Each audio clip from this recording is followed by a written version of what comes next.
Hello, it's Alan Wright and I'm doing a quick video for Ivy Stearman, who asked me to tell her how she could replace her existing ShowerPowerBooster with a new ShowerPowerBooster barrel which I'm sending her.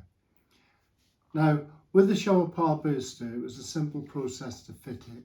There was 110mm of pipe taken away using a pipe cutter, and then using adjustables, one on the nut and one on the barrel of the ShowerPowerBooster. It's a case of then turning this nut clockwise to tighten it. Now the replacement barrel that I'm sending will be exactly the same size, so you have to do everything in reverse.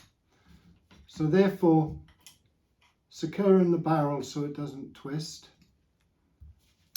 that nut turns anti-clockwise and will come off, and you'll find that there's an olive and a nut. Do the same thing to the other side. This is loose, so just to save a bit of time. Again, there's an olive and a nut. You leave them there.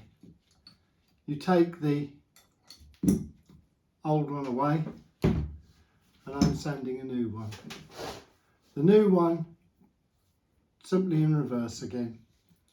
So that goes on the existing olive and nut there. Just use your hand to make it firm but not tight. And the same thing, the nut and the olive you keep in place. And again, it's clockwise to tighten, it's anti-clockwise to untighten. Now to tighten it up, what you mustn't do is hold the pump itself. You need these adjustables, which are common in the plumbing industry. One to hold that rigid, the other one to tighten this up tight by turning it clockwise. Clockwise close, clockwise tighten, anti-clockwise open. And do that the other side, and the result is the old one is replaced with a new one. It's a 5-minute job, it's do it yourself. I do wish you well, Ivy. All the best.